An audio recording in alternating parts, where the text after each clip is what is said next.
작은 예수 40일 새벽기도회가 은혜 가운데 진행됐습니다. 남은 한 주가 남았지만 계속해서 진행이 됩니다.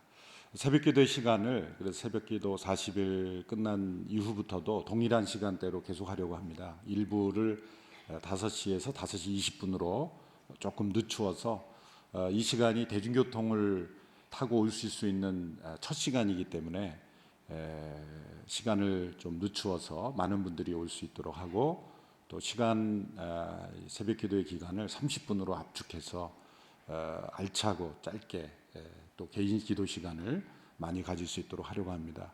그래서 5시에 평소에 습관이 되신 분들은 그 시간대에 계속 나오셔서 또 20분간 개인 기도 하시다가 또 함께 기도하고 또 그리고 돌아가시면 어떨까 생각을 합니다.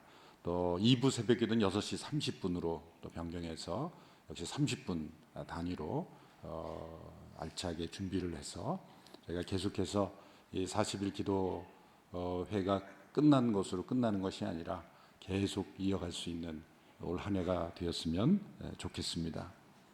지난 2주 동안 선교헌금을 또 작정했는데 29,473분의 성도님들이 또 가정들이 참여해서 또 저희들이 목표로 했던 그런 선교 헌금을 잘 이루어갈 수 있었습니다. 감사를 드리고요. 재능 기부도 600여 명의 우리 성도님들이 기쁨으로 참여했습니다. 이 기간에만 참여하는 것이 아니라 이후에도 또 각자 선교 사역의 재능으로 함께 헌신하기 원하는 분들은 언제든지 환영하니까 함께 참여해 주시기를 바랍니다. 오늘 비전 헌금은 작년에도 한 차례 저희가 비전 헌금을 했습니다만 노숙인 목욕탕 빨래방 건립이 아직 그 필요한 금액이 모금되지 않아서 저희가 한 번 더 힘을 모아서 올해 안에는 이 사역을 꼭 시작했으면 좋겠다라는 간절한 마음이 있어서 산마루 교회와 함께 진행하는 이 노숙인 목욕탕 빨래방 시설은 너무 중요합니다. 그분들이 새로운 삶을 시작하는 데 있어서 가장 큰 걸림돌은 그분들의 옷을 빨 수 있는 곳, 또 샤워할 수 없는 곳이 없기 때문에 일반 사람들이 꺼린다는 거죠. 식당도 갈 수가 없고 차도 탈 수가 없고, 그 사람들의 그 외면받는, 마치 구약 시대에 나 환자들이 사람들로부터 배척받는 것처럼 그렇게 사람들로부터 따돌림을 받는 주된 이유가 그 냄새, 그 청결하지 못한 상태이기 때문이죠. 그래서 그들의 몸을 깨끗하게 옷을 빨 수 있고 또 씻을 수 있는 공간, 그것을 마련해 주는 것이 가장 절실한데, 아직도 정부 차원에서도 이러한 것들을 잘 하지 못하고 있기 때문에 교회가 이 일을 앞장서야 된다 생각합니다. 올해도 추운 겨울인데 올해는 할 수 없지만 내년부터는 추운 겨울에도 그들이 따뜻한 물로 씻을 수 있는 그러한 시설을 꼭 마련할 수 있도록 함께 오늘 힘을 모아 주시기를 바라고요. 또 예전에는 한쪽 주머니만 털었다면 오늘은 양쪽 주머니를 다 이렇게, 너무 과감하죠 제가. 그래서 기쁜 마음으로 우리가 함께 이 사역을 시작했으면 좋겠다라는 생각으로 여러분들께 부탁을 드립니다. 기도하겠습니다. 하나님 아버지, 새로운 한 해를 우리에게 주심을 감사합니다. 믿음으로 미래를 열어가는 삶이 되게 하여 주시옵소서. 하나님의 말씀에 순종함으로 뜻을 이루어가는 삶이 되게 하여 주옵소서. 우리에게 주신 삶의 소중함을 기억하고 주님의 나라와 의를 구하는 우리의 삶이 되게 하옵소서. 하나님의 말씀에 순종하고 주의 뜻을 이루는 일을 가장 큰 기쁨으로, 즐거움으로, 행복으로 여기며 살아가게 하여 주옵소서. 이 나라 민족이 어두운 가운데 있지만 이 어두운 터널을 속히 지나 밝은 미래를 향하여 나아갈 수 있게 되기를 원합니다. 오늘도 하나님의 말씀에 귀를 기울일 때 우리에게 들려주시는 하나님의 음성으로 인하여 우리의 마음이 기쁘고 순종하며 돌이키는 귀한 시간 되게 하여 주시옵소서. 예수님의 이름으로 기도하옵나이다. 아멘. 오늘부터 신명기 말씀을 설교합니다. 신명기는 모세의 긴 설교입니다. 호렙산에서 받은 하나님의 율법을 백성들에게 다시 설교해 주는 모세의 설교, 강해 설교다 이렇게 말할 수도 있습니다. 우리말 신명기라는 것은 한문 성경에서 비롯되었죠. 일본어 성경도 동일한 한자를 씁니다. 그때의 신은 새로운 신이 아니라 한자로는 납신자인데, 납신자가 여러 의미를 가지고 있는데요, 그중 거듭이라는 의미의 신입니다. 우리가 신신당부한다라고 할 때는 거듭 당부한다는 의미죠. 그때의 신입니다. 신명기는 거듭 당부하는 계명이다 이렇게 해석하면 되겠습니다. 영어로는 듀테로노미라고 하는 것은 헬라어 노미온이라는 그 단어가 번역이 된 건데, 듀테로라는 것은 이 두 번째 세컨드라는 의미고, 노미온이라는 것은 이 법이라는 뜻입니다. 세컨드 로다, 두 번째 법이다, 그런 번역이죠. 사실은 이 영어 번역보다는 한자 신명기라는 이 이름이 훨씬 더 신명기의 성격에 더 부합하다고 볼 수가 있습니다. 단지 두 번째 준 법이라는 의미보다는 거듭 당부하는 말씀이다, 강조해서 해설해 주는 말씀이라는 뜻이 더 정확하기 때문이죠. 그러나 사실 히브리어 성경의 제목은 이와 다릅니다. 히브리어 성경의 제목은, 히브리어 성경들은 다 그 책의 첫 단어가 그냥 제목입니다. 이것이 말씀이다, 이것이 말씀들이다, 이것이 말씀이라는 그런 뜻의 드바림, 엘레하 드바림, 이것이 말씀이다라는 것이 신명기의 제목입니다. 이것은 하나님께서 모세를 통해서 과거 호렙산에서 주셨던 하나님의 계명을 다시 반복해서 거듭 당부하여 설명해 주시는 하나님의 말씀이다라는 것이죠. 모세가 왜 이스라엘 백성들에게 하나님의 법을 다시 설명해 주어야 할 필요가 있었을까요? 그것은 이스라엘 백성들이 지금 역사의 중요한 전환기에 있기 때문입니다. 지금 이스라엘 백성들은 모압 평야에 아라바 광야라고 부르는 곳에 있습니다. 가나안 땅에 들어가기 직전에 있습니다.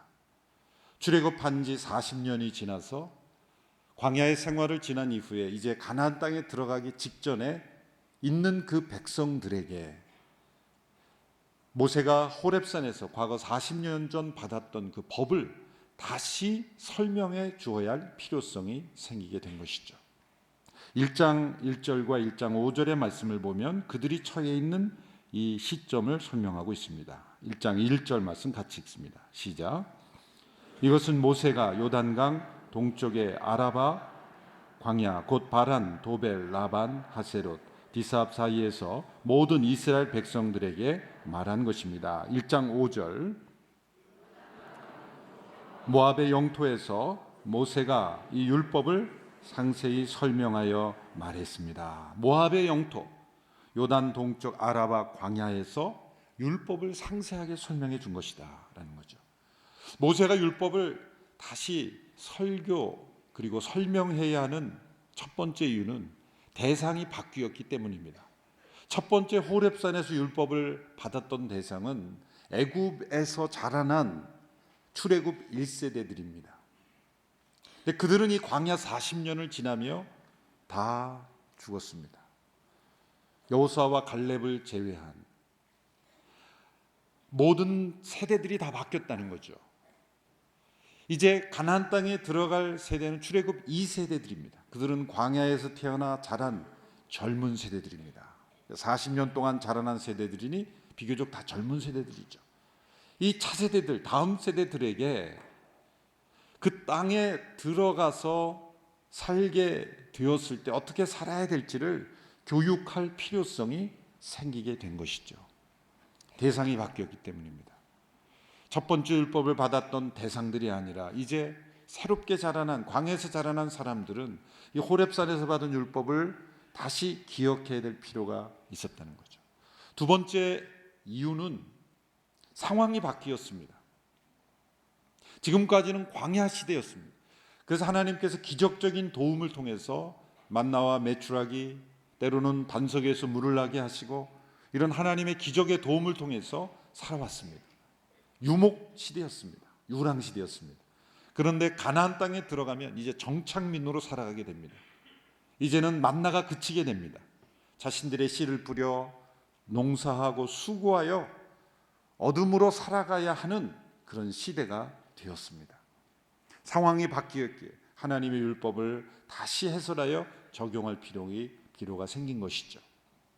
세 번째 필요성은 지도자가 바뀌었기 때문이죠. 모세는 가나안 땅에 들어갈 수 없습니다. 광야 40년을 인도했던 모세는 여기까지가 끝입니다. 그는 들어가기를 원했습니다. 그러나 하나님이 허락하지 않으셨습니다. 자신은 들어갈 수 없는 그 땅이지만, 그리고 이제 여호수아를 통해서 들어가야 되는 그 땅이지만, 모세는 자신이 이제 죽음을 얼마 남지 않은 그 시점에 인생의 가장 엄숙하고 숭고한 그 시간에 차세대들이 그 땅을 올바로 정복하고 차지할 수 있도록 돕는 길은 자신이 호렙산에서 받은 율법을 그들에게 다시 설명해 주는 길이라고 생각했던 것이죠. 너무나 중요하고 적절한 결정이요, 하나님의 성령의 이끌림을 받은 그러한 행동이었던 것이죠. 하영조 목사님께서 리더십에 관한 여러 남겨주신 교훈 가운데 제 마음속에 남아있는 것이 있습니다. 진짜 리더십의 절정은 자신이 없을 때 잘 되도록 준비하는 일이다. 자신이 맡았을 때 잘하는 건 당연한 일이다. 그러나 그 자신 너머를 준비해야 된다. 자신이 없을 때도 잘 되도록 준비하는 것이 리더의 책임이다. 모세가 바로 이 일을 하고 있는 거죠. 자신은 그 땅에 들어갈 수 없습니다. 그러면 그 땅에 들어갈 백성들을 자신이 이 시점에서 준비할 수 있는 가장 중요한 준비는 무엇인가? 하나님의 율법을 그들에게 다시 설명해 주는 일입니다. 그들이 이 설명과 설교를 얼마나 마음 깊이 들었는지는 중요한 것이 아닙니다. 자신의 리더로서 할 도리를 다하는 거죠. 그래서 이 신명기가 나오게 된 것이었습니다. 가나안 땅을 얻기 전에 하나님의 말씀을 먼저 들어야만 했다는 거죠. 땅보다 중요한 것이 말씀입니다. 땅은 물질이요, 말씀은 영이요, 정신입니다. 그들이 그 땅을 차지하기 전에 하나님의 말씀이 그들의 영혼을 차지해야만 했습니다. 역사적으로 물질이 정신, 영혼보다 더 앞선 때는 언제나 역사의 멸망을 가져왔습니다. 영혼이 물질을 다스리지 못하면 그 역사는 실패합니다. 모세는 그 백성들에게 그 땅을 차지하는 것보다 더 중요한 것은 그 땅을 왜 주셨고 그 땅을 차지함으로 어떻게 관리하게 될지를 아는 그들의 영을 새롭게 하는, 그들의 영혼을 깨워야 하는 것이 가장 중요한 것이다. 우리에게 많은 땅이 주어진 것보다 더 중요한 것은 그 땅을 관리할 수 있는 올바른 영혼이 돼 있는가? 그것은 하나님의 말씀으로부터만 오는 것이죠. 그래서 하나님의 계명을 그들에게 다시 말씀해 주어야 했던 것입니다. 신명기 1장에서 3장까지의 내용은 그들이 호렙산에서부터 시작해서 지금 이 모압 광야에 이르기까지의 그 기간 동안 40여 년의 동안을 압축해서 요약해서 회고하는 내용입니다. 우리가 어떻게 여기까지 왔는가를 과거를 회고하는 내용입니다. 40년의 역사를 3년 동안 짧게 회고하니 모든 이야기를 다 기록할 수가 없었겠죠. 선택적으로 중요한 사건들만 다시 회고합니다. 4장부터가 이제 율법을 다시 해설하는 설교가 본격적으로 이루어집니다. 그래서 1장부터 3장까지가 서론이라고 말할 수가 있겠죠. 그러나 이 서론을 잘 읽어야 4장부터 그 율법이 왜 주어졌는가, 그 뜻이 무엇인가를 정확하게 깨달을 수가 있는 것입니다. 그래서 1장에서 3장에 나눈 내용은 40년의 역사를 3년으로 암축했으니 그 모세가 필요한 기억들만, 사건들만 선택했겠죠. 그리고 그 시각이 모세가 지금 이 차세대를 교육하는 그 일에 있어서 중요한 그 모세의 관점을 통해서 선택하고 해석한 일들입니다.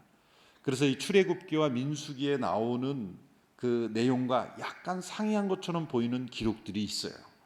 오늘 1장 후반부에도 보면 그가 첫 번째 기억하는 것은 지도자들을 세우는 일이었다는 것을 회고합니다. 그러니까 첫 번째, 과거를 회상할 때 자기 모세 혼자 할 수 없었다. 함께 지도자들을 세워서 현명하고 통찰력 있고 존경받을 만한 지도자를 세워서 함께 이뤄갔다는 것을 먼저 기억하고 있거든요. 근데 출애굽기에 보면 모세의 장인 이드로가 충고해서 혼자 할 수 없으니 사람들을 뽑아서 해라, 충고한 것으로부터 시작한 거로 나와요. 민수기에 보면 모세가 하나님 앞에 불평합니다.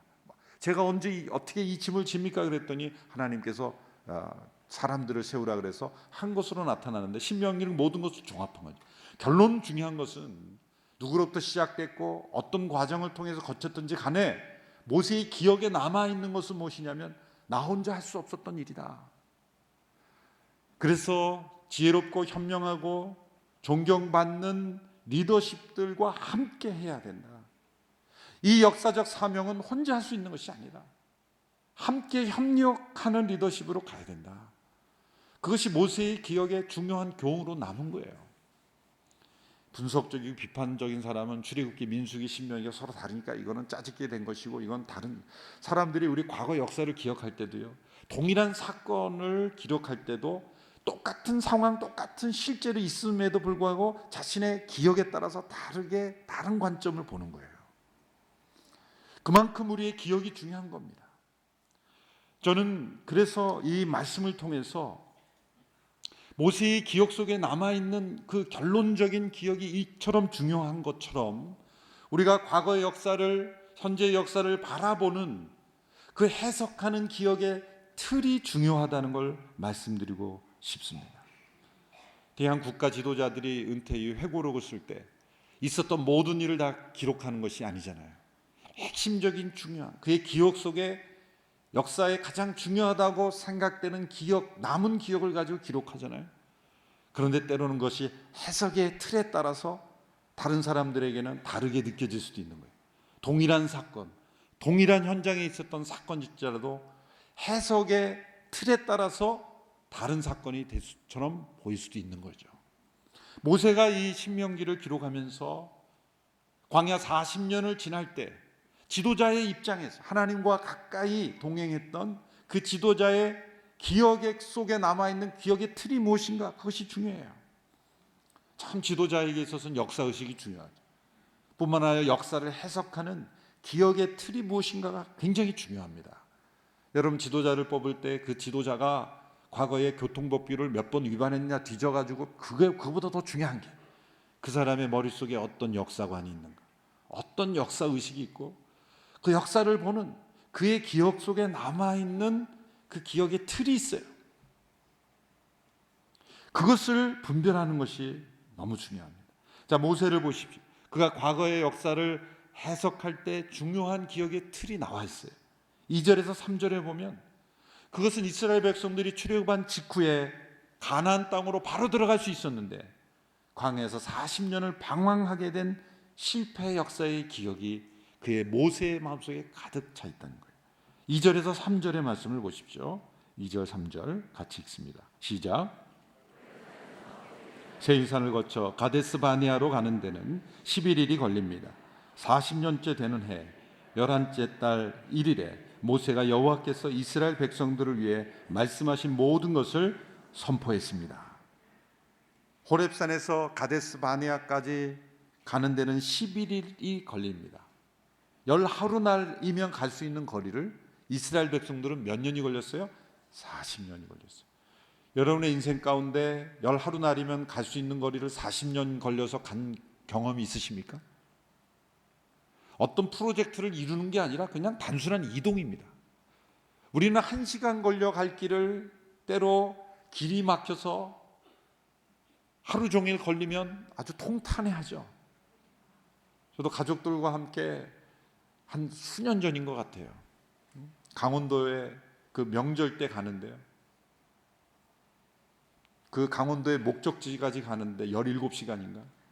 아주 고속도로에서 밤을 샜어요. 아주 무슨 사고가 났든지 뭐가 밀렸든지 1시간 반이면 갈 수 있는 거리를 17시간을 걸리니까 사람이 완전히 그냥 그 역사의 패배자 같더라고요. 제가. 이래야 되나 절망감이 빠지죠. 그런데 10하루면 갈 거리를 40년이 걸렸다는 거예요. 이것이 모세의 입장에서 볼 때는 가장 중요한 역사를 보는 해석의 틀인 거예요. 왜 우리 민족이 이래야 되느냐? 10하루만 갈 길을 40년이 걸렸다는 거예요. 모세는 이것은 잊을 수가 없는 거예요. 그래서 그 백성들은 왜 우리가 광야를 지나야 했는지 잊어버렸어요. 더군다나 지금 이 설교를 듣는 다음 세대들은 광야에서 태어나서 그냥 살아왔기 때문에 왜 우리가 광야에 있는지 중요한 게 아니에요.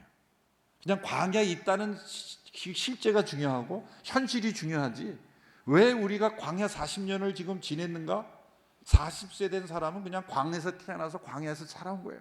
그냥 광야가 익숙한 거예요. 하늘에서 떨어지는 만나 먹고 메추라기 먹고 그냥 잘 사는 거지 심각한 역사의식이 없는 거죠. 그러나 모세 입장에서 보면 다른 겁니다. 10하루면 갈 길을 지금 40년을 맴돌고 방황하고 있었던 모세의 입장에서는 얼마나 이게 뼈아픈 기억이겠습니까? 모세의 기억 속에는 그 다음 세대들과 다른 기억이 있는 거예요. 과거 역사를 보면서 우리 조상 선배님들이 가졌던, 과거를 지나오면서 가졌던 역사의 기억과 우리 다음 세대들이 가진 역사의 기억은 다른 거예요. 그것을 잘 전해줄 필요가 있는 겁니다. 사실 그것은 뭐 교과서를 어떻게 해서 해결할 문제가 아니에요. 사실은 그것보다 더 중요한 것은 우리의 삶 속에 우리의 자녀들에게 과거 역사를 해석할 수 있는 올바른 기억의 틀을 전해주는 게 필요해요. 모세가 만일 이 실패의 역사를 기억할 때 잘못 기억했다면 모세는 이렇게 긴 설교를 하지 않았을 겁니다. 다음 세대들에게 또 다른 실패를 남겨주게 되었을지도 몰라요. 여러분, 과거의 실패 역사, 이것은 분명히 역사의 실패죠. 10하루면 될 길을 40년을 방황했다는 건 진짜 역사의 실패예요. 공동체 전체의 실패요. 엄청난 패배입니까? 이것을 기억할 때 사람들은 잘못 기억할 수 있다는 거예요. 잘못 기억한다는 말이 뭐냐면 마음의 깊은 상처와 미움과 분노와 적개심과 그런 것으로 기억하게 될 수 있다는 거예요. 우리는 과거 역사를 기억할 때 잘못된 기준으로 기억할 수 있습니다. 잘못된 해석으로 상처와 절망으로만 기억할 수 있습니다. 또 다른 불순종을 가지는 거예요. 깊은 상처를 받은 사람은 또 다른 상처 속에서 그 과거로부터 벗어나지 못해요. 잘못 기억하는 거죠. 예일대 교수인 미로슬라브 볼프라는 분이 있습니다. 그분이 최근에 낸 이 기억의 종말이란 The End of Memory라는 훌륭한 책을 썼습니다. 그 책의 줄거리는, 토대는 뭐냐면 자신의 과거에 대한 기억에서 시작해요. 그러니까 유고슬라비아 군대 군인으로 있었을 때 그 부인이 미국 시민권자입니다. 그래서 미국 CIA의 첩보원이라는 누명을 쓰게 됩니다. 교묘하게 그 전 부대원들이 그를 행정병으로 앉혀놓고 그가 쓰는 편지, 그가 쓰는 대화의 내용, 모든 것들을 다 짜집기 해서 그를 CIA 공작원으로 만들어버립니다. 그리고 수개월 동안 신문을, 정보부에 끌려가서 신문을 당해요. 수개월 동안 신문 받은 그 상처가 그가 인생을 돌이켜보니까 깊이 자신의 기억 속에 남아있다는 걸 발견해요. 그 기억과 싸우는 거예요. 그 자신을 고문하고 신문했던 사람들에 대한 이 적개심, 분노, 그 상처 속에 자기가 헤어나오지 못했다는 것을 발견하게 돼요. 내가 이 과거의 기억을 어떻게 기억할 건가? 있는 그대로의 기억이라는 건 없다는 거죠. 있는 그대로의 기억만이 아니라 우리는 그것을 스스로 해석하는, 그걸 미움과 적개심으로 해석하면 그 기억이 나로 하여금 더 분노하고 적개하고 복수심으로 불타오르게 하는 거예요. 그렇다고 해서 그것을 망각할 것인가? 섣부른 망각은 또 다른 잘못을 인정하게 되고 불의를 용납하게 된 것이죠. 그러나 과도한 기억은 그것 또한 미래를 향하여 나아가지 못하게 하는 거예요. 그래서 올바르게 기억하는 것이 중요하다는 거예요. 그래서 그 책을 쓴 거예요. 너무 중요한 책을 잘 썼죠. 그러면서 이분은 유대인들의 이 홀로코스트를 기억하는 방식이 가장 역사상 가장 바람직한 기억의 방식이다, 이렇게 소개를 해요. 유대인들이 수많은 학살을 당한 역사의 기억이 있어요. 그들은 그것을 가지고 적개심으로, 분노로, 역사를 향한 어떤 미움으로 가져가는 대신에 다시는 그런 일이 일어나지 않는 정의로운 삶과 그런 교훈으로 그것을 바꾸었다는 거예요. 올바르게 기억한다. 여러분, 우리는 기억에 의존하여 살아갑니다. 기억을 통해 자기 정체성을 확립합니다. 성 어스틴의 고백록을 보면 기억의 신비에 대한 한 챕터를 썼어요. 우리가 회개할 수 있는 것도 기억이 있기 때문에 회개하는 거예요. 자기가 뭘 잘못했는지 기억 못하면 회개가 안 일어나져요. 하나님은 우리를 기억을 통해 만나고 기억을 통해 우리를 새롭게 하시는 거예요. 심지어 그는 기억을 마음과 동일하다라고 고백하기도 했어요. 그는 이렇게 고백합니다. 마음과 기억은 서로 다른 것이 아니고 같은 것입니다. 우리는 기억을 마음이라고까지 부릅니다. 기억이란 마음의 위장과 같습니다. 기억을 마음의 위장과 같다 그랬어요. 또한 인간은 망각의 존재죠. 망각을 통해, 잊어버림을 통해 새로운 미래를 출발할 수 있습니다. 그런데 과거와 함께 과거의 교훈까지 망각하면 과거의 잘못을 되풀이하게 됩니다. 반대로 망각해야 될 것을 기억하면 그 기억은 새로운 미래를 가로막습니다. 그러므로 우리는 기억을 올바르게 기억할 필요가 있어요. 미래를 위해 불필요한 것은 망각하면서 동시에 과거의 실패의 교훈을 올바르게 기억함으로써 새로운 미래를 준비하게 되는 거예요. 우리는 이 망각의 기술과 기억의 기술을 잘 배워야 되는 거예요. 왜 이렇게 기억이라는 주제를 장황하게 말씀드립니까? 이것이 모세가 율법을 다시 설교해야 하는 이유이기 때문에, 모세는 이스라엘 백성들에게 올바른 기억을 심어주기를 원했다는 거예요. 그들의 기억을 새롭게 교정시켜 주는 거예요. 그들이 광야에서 자란 기억만으로는 그 땅에 들어가 하나님의 뜻대로 살 수 없는 거예요. 광야에서 자라난 백성들에게 올바른 기억을 심어주는 거예요. 그 기억은 뭡니까? 우리가 왜 광야 40년을 지내야만 했는가? 그것은 하나님의 말씀을 기억함으로써만 우리가 잘못되었다는 것을 반성하게 되는 거예요. 그들의 선택으로 인한 잘못은 아니었지만, 그들의 조상으로 인한 역사의 실패였지만, 그러나 그것을 기억해야 하는 거예요. 왜 광야 40년을 지냈는지를 그 자녀들이 기억하지 못하면 가나안 땅에 들어가 또 다른 실패를 되풀이하게 되기 때문이에요. 그들의 기억을 교정시켜 주는 거예요. 광야의 기억만으로는 가나안 땅에 살 수 없기 때문인 것입니다. 하나님께서 그 백성들에게 약속하신 그 땅에 들어가 차지하라고 말씀하셨습니다. 하나님께서 과거에 그 약속을 왜 주셨고 왜 그 땅에 들어가라고 하셨는지 그 말씀을 기억하지 못하면 광야 40년 그냥 흘러간 역사가 되어버리는 거예요. 왜? 그 광야 40년을 해석할 수 있는 기준이 없는 거예요. 그 땅에 들어가라고 하신 하나님의 말씀의 기준이 있어야 이 40년이 우리의 불순종으로 인하여 없어도 되는 실패 역사라는 걸 깨닫지 않습니까? 그러므로 하나님의 말씀을 기억하는 것이 우리의 삶의 가장 중요한 소중한 기억이어야 하는 거예요. 우리 기억 속에 무엇이 담겨 있습니까? 우리가 지난 수십 년 동안 살아온 인생만 기억합니까? 그러면 우리의 역사는 또다시 실패하게 되는 거예요. 우리를 창조하신 그 하나님을 기억하고 우리에게 주신 소명을 기억하고 우리에게 주신 그 말씀의 기준을 기억할 때 우리의 인생과 역사가 해석이 되는 거예요. 우리가 우리의 인생을 해석하고 역사를 해석하는 중요한 기억의 틀은 하나님의 말씀이어야 하는 것입니다. 그래서 전도서 12장에 보면 젊은이들에게 나는 아직 젊을 때 너의 창조자를 기억하라 그러잖아요. 왜 창조자를 기억하라 그럽니까? 미래를 향하여 꿈을 꾸라, 새로운 미래를 꿈꾸라고 말하지 않고 너의 기억 속에 창조주 하나님을 넣어라. 하나님, 창조주 하나님에 대한 기억이 있어야 새로운 미래가 열린다는 거예요. 현재가 해석된다는 거예요.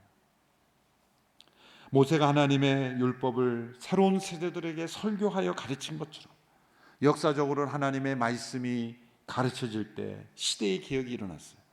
유대 역사 중에서 가장 근본적이고 사회 전반적인 개혁을 일으킨 왕이 요시야 왕이에요.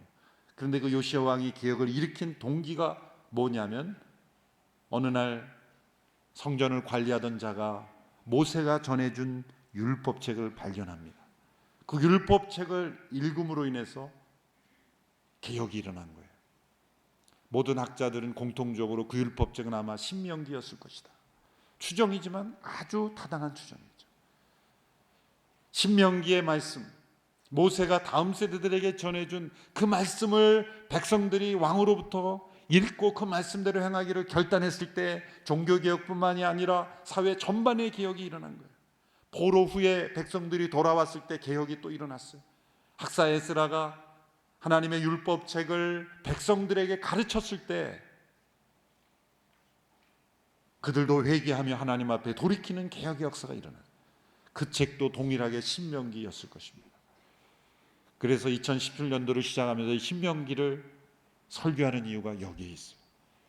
다음 세대가 다시 들어야만 했던 이 말씀, 모세의 율법을, 하나님의 율법책을 모세가 다음 세대들에게 가나안 땅에, 그 땅에 들어가기 전에 그 말씀을 다시 해석하여 설교했던 이 설교를 우리가 들음으로써 오늘 우리가 돌이키는 역사가 일어나기를 원하고 우리나라 민족이 다시 돌이켜 새로운 개혁이 일어나게 되기를 바랍니다.